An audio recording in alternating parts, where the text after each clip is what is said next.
মেয়েদের ধর্ষণ এবং আর যেটা হচ্ছে 6 পক্সো অ্যাক্ট, যেটা হচ্ছে রেপ এবং মার্ডার এবং খুবই শর্ট টাইমের মধ্যে বিচার। একটা হচ্ছে 66, একটা হচ্ছে 103, আর একটা হচ্ছে সেকশন 6 অফ পক্সো অ্যাক্টে।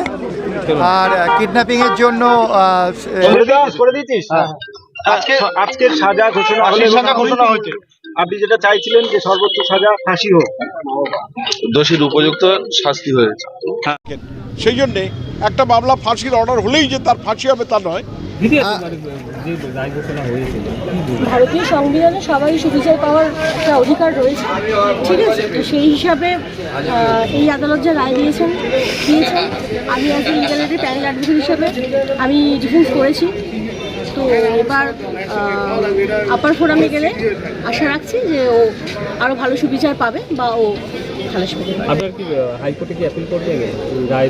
হ্যাঁ, আমাদের উপরে যারা আছেন, আমাদের লিগ্যালিটির যা উপরে যে ফোরাম রয়েছে, আমাদের সালসা নালসা ডালসা যারা আছেন, তারা অবশ্যই এই বিষয়ে পরবর্তী পদক্ষেপ নেবেন। কি রায় দিয়েছেন? রায় তো দিয়েছে, সেটা তো আপনারা কমিশন সবাই জানেন, ওইটা দিয়েছে। আমি সেটা বলবো না। আপনার নাম? সেই জন্যে একটা মামলা ফাঁসির অর্ডার হলেই যে তার ফাঁসি হবে তা নয়।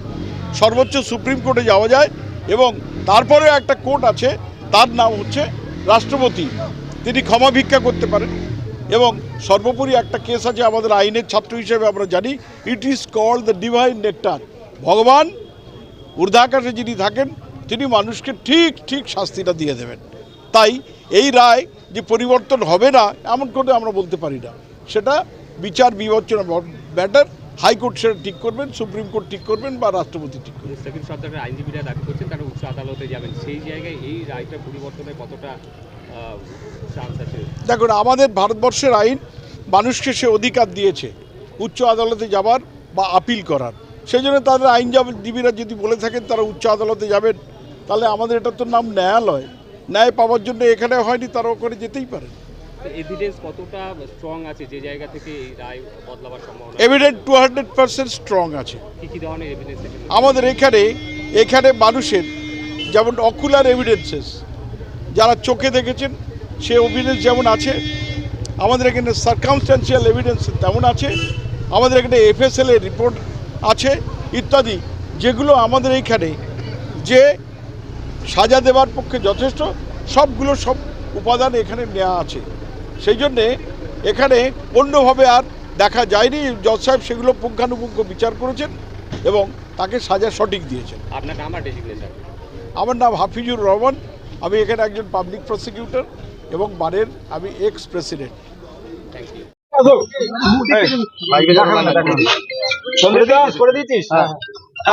আজকের সাজা ঘোষণা হয়েছে। আপনি যেটা চাইছিলেন যে সর্বোচ্চ সাজা ফাঁসি হোক, দোষীর উপযুক্ত শাস্তি হয়েছে। হ্যাঁ, রাজ্য সরকারকে অসংখ্য ধন্যবাদ। তাড়াতাড়ি ওকে যেটা ফাঁসি দড়িতে যেন ঝোলায়, তাড়াতাড়ি এটা যেন ব্যবস্থা। এর আগে আমরা দেখেছি কামদুনির মতন মামলায় দ্রুত বিচার প্রক্রিয়া শেষ হয়েছিল, কিন্তু হাইকোর্টে গিয়ে সুপ্রিম কোর্টে গিয়ে দোষীরা ছাড়া পেয়ে গেছে। মানে সেই ভয় কি আছে আপনাদের? সেটাই তো আমি অনুরোধ করছি, যেন হাইকোর্টে বা সুপ্রিম কোর্টে গিয়ে এই রায়টা যেন একই থাকে, তাহলে আমরা মনে করো যে বিচার সঠিক হয়েছে। আজকেও দেখা গেল ওর কোনো অনুশোচনা নেই, বলছে মনে কোনো অনুশোচনা নেই। আপনি এই সাজাতে রাজ্য সরকার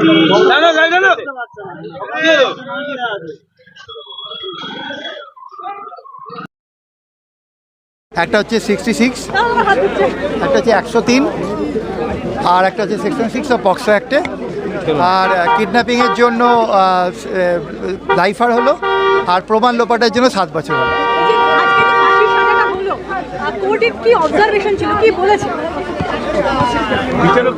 হ্যাঁ, বিচারক এটাই বললেন যে সমাজে এদের মতো মানুষের থাকলে আগামী দিনে আরও ক্ষতি হবে।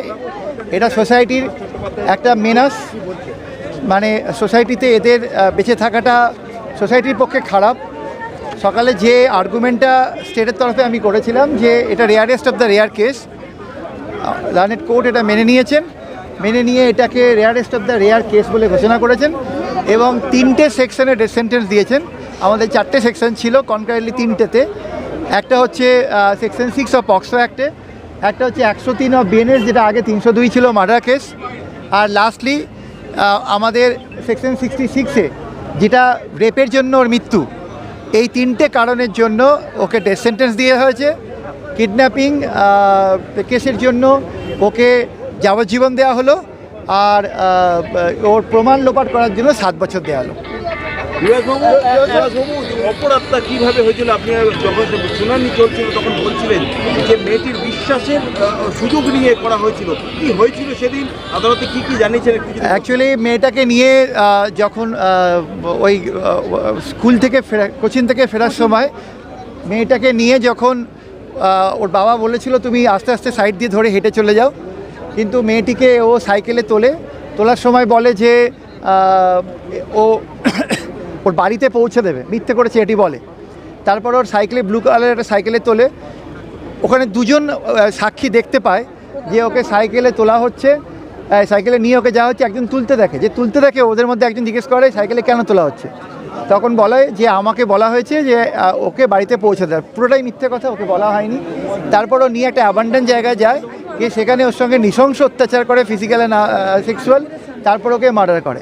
38টা ইঞ্জুরি ছিল সারা বডিতে, হাইম্যান টোটালি রাপচার্ড, এবং ওকে মাথাটা থেতলে মারা হয়েছে, মাথার মধ্যে প্রচুর ইঞ্জুরি পাওয়া গেছে, এবং সার্কামস্ট্যান্সিয়াল সায়েন্টিফিক এভিডেন্সের মামলায় প্রচুর হেল্প করেছে। পিও থেকে পাওয়া সুতো ওর আসামির জামার সুতোর সঙ্গে ম্যাচ করে গেছে। আসামির জামায় পাওয়া ব্লাড ডিএনএর সঙ্গে ভিকটিমের ব্লাডের ডিএনএ ম্যাচ করে গেছে। আসামির ওয়াই ক্রোমোজোম ডিএনএ মেয়েটির সেক্সুয়াল পার্টের মধ্যে পাওয়া গেছে, পেনিয়াল সোয়াবের মধ্যে। আসামি যখন ক্রাইমটা করছিল তখন চোর কাটা এবং মাটি যেগুলো পিওর ছিল সেগুলো ভিকটিমের স্কুল ব্যাগের মধ্যে জামা কাপড়ে লেগে যায়, যেগুলো পরবর্তীকালে পিওর চোর কাটা মাটির সঙ্গে ম্যাচ করেছে। মার্ডারের পর যখন মার্ডারের আগে যখন ও একটা ভাঙড়ির দোকানে দাঁড়িয়ে কেনাবেচা করছিল বাবাকে নিয়ে, মেয়েটাকে ছেড়ে দেখে ও তার সঙ্গে গেছে। ওইখানে যাওয়ার সময় ওই ভিডিওতে মেয়েটিকে, সিসিটিভি ফুটেজ এবং আসামিকে দেখা গেছে। Forensic expert clearly frame by frame ম্যাচিংয়ে ওদের আইডেন্টিটি দাঁড় করিয়েছে। এইরকম প্রচুর এভিডেন্স আছে আমাদের, যার মাধ্যমে সায়েন্টিফিক এভিডেন্সের মাধ্যমে এই মামলাটা আমরা প্রুভ করতে পেরেছি। অভিযুক্তের কোনো অনুসূচনা, কোনো অনুতাপ দেখতে পেলেন? আজকে আমি বলেছি, কারণ যখন বডিটা রিকভারি হয় তখন সে বলেছিল যে আমি প্রেম করতে মেয়েটিকে নিয়ে এসেছিলাম। আর আজকে দাঁড়িয়ে যখন তাকে জিজ্ঞেস করা হলো তুমি কি বলতে চাও, তখন বললো আমি নির্দোষ, আমাকে ফাঁসানো হয়েছে। তো তার মধ্যে অনুশোচনা আমরা দেখতে পাইনি। এই পয়েন্টটাই আমি কোর্টের কাছে রেস্ট করেছিলাম। Rarest of the rare case অনেকগুলো পার্সপেক্টিভে আছে। প্রথমত সমাজে সারা ভারতবর্ষের বুকে এই কেসটা একটা নাড়িয়ে দিয়েছে। বাচ্চা মেয়েরা যখন বাড়ি ফিরবে তখন তাদের সিকিউরিটি নিয়ে একটা বড় ইস্যু বাবা মার মধ্যে, এটা একটা সোসাইটাল অ্যাসপেক্ট থাকে।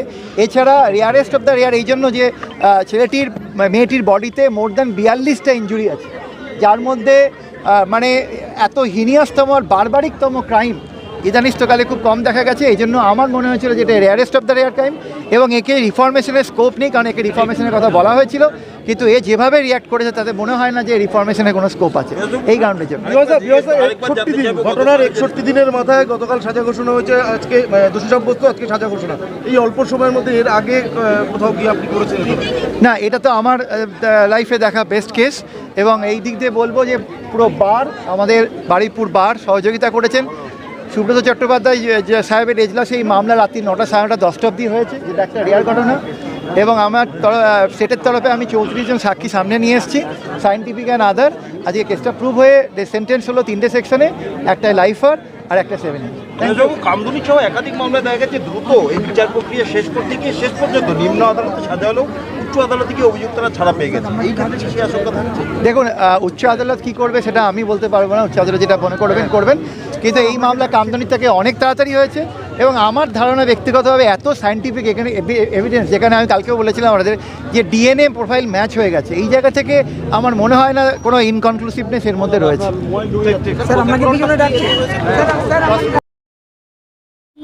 হাফিজুল স্যারের জুনিয়র হিসাবে এটাই বলতে চাই, বারুইপুর কোর্টে এবং খুবই শর্ট টাইমে, তাই প্রত্যেকটি মেয়ে, শুধু আমরা লয়ার মেয়ে হিসাবে নয়, প্রত্যেকটি মেয়ে এই একটা একটা সুন্দর বিচার পেয়ে বারুইপুর কোর্টের সর্বপ্রথম এত সুন্দর একটা বিচারক আমরা পেলাম, একটা সুন্দর বিচার পেলাম, মনের মতন বিচার পেলাম, খুবই আনন্দিত। এবং আমাদের শুধু আমাদের বারুইপুর কোর্টের লয়ার না, সারা দেশের আইনজীবীরা এবং সারা দেশের মাননীয় প্রত্যেকটা মহিলার গার্জেন হিসাবে তার অনেকটাই প্রায়োরিটি পেল, অনেকটা স্বীকৃতি পেল। তো অনেকটা ধন্যবাদ বারুইপুর মহকুমা আদালতকে জানাই যে এত সুন্দর একটা বিচার দেওয়ার জন্যে। ধন্যবাদ। এখনো পর্যন্ত যে তোমাদের বহু মহিলারা রাস্তায় নেমেছে আরজি করেন এই যে ডাক্তারের এই মৃত্যুর ঘটনায়, এখন পর্যন্ত রায় ঘোষণা হয়নি, কিন্তু এই রায় আজকে 62 দিনের মাথায় হলো, কতটা খুশি?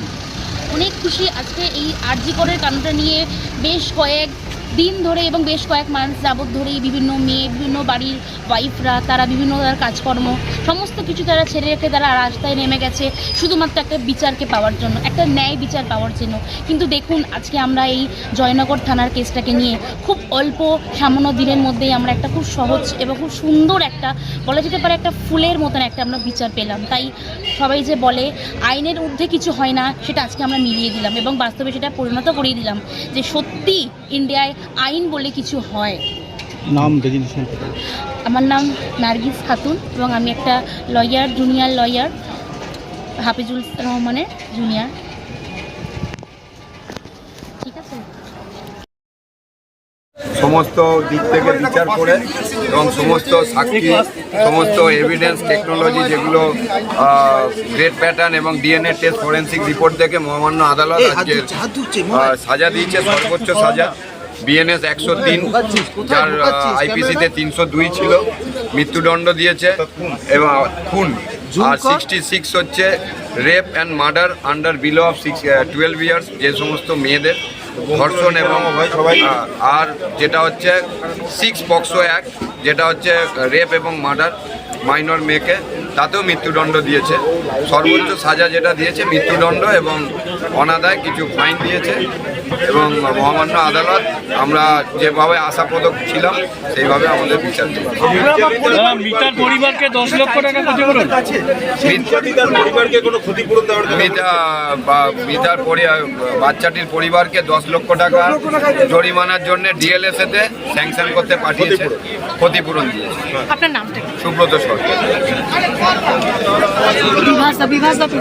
বিভাস দাস